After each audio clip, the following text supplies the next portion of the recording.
The No Fate channel checking in with a very quick review of the Cobalt 6 cubic foot wheelbarrow. I'm doing this review because I've owned this wheelbarrow for 3 years, and at the time that I purchased this wheelbarrow, I had a number of questions and I just couldn't find the answers online. Hopefully this review will help someone else in their purchasing decision. So I bought this 3 years ago at Lowe's. This is primarily sold at Lowe's. You can find it at a few other places. 3 years ago, I paid $90 for it. I checked online today, still $90. For Mother's Day, Laura gets to wheel Tyler around in her new wheelbarrow. Yay! Whoa. Is that a gift or more of a workout?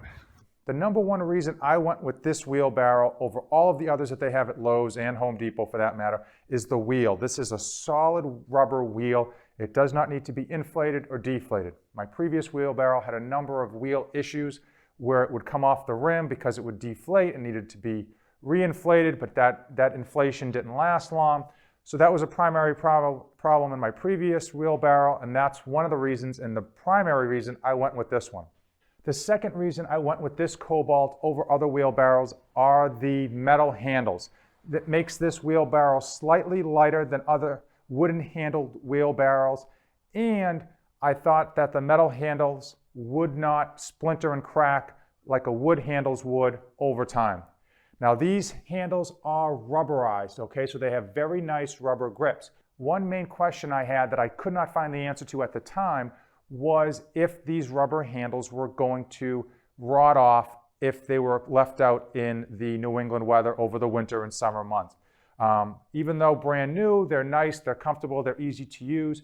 Obviously, if they were to deteriorate, crack, and splinter over time, that could be an issue. The only reason that I went with this one, even not knowing the answer to that, was that if those handles were to basically deteriorate and fall off, I could rewrap the metal with, say a duct tape or whatnot to have at least some sort of handle that would still be very functional.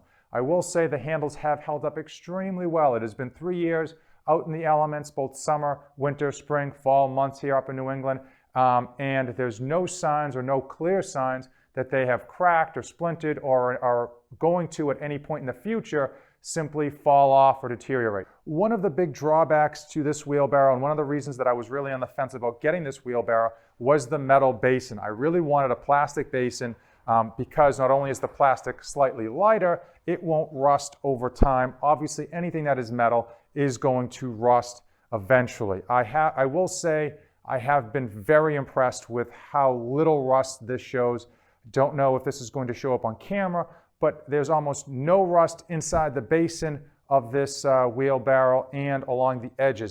Obviously, rust is a huge concern with any wheelbarrow. Oftentimes, rust is the number one reason that wheelbarrows go bad. The basins or the handles will rot out and eventually no longer support the weight of the wheelbarrow itself, and they become faulty or just break in general. I will say the only rust that's on here so far are actually on the nuts of this wheelbarrow, as you can kind of see.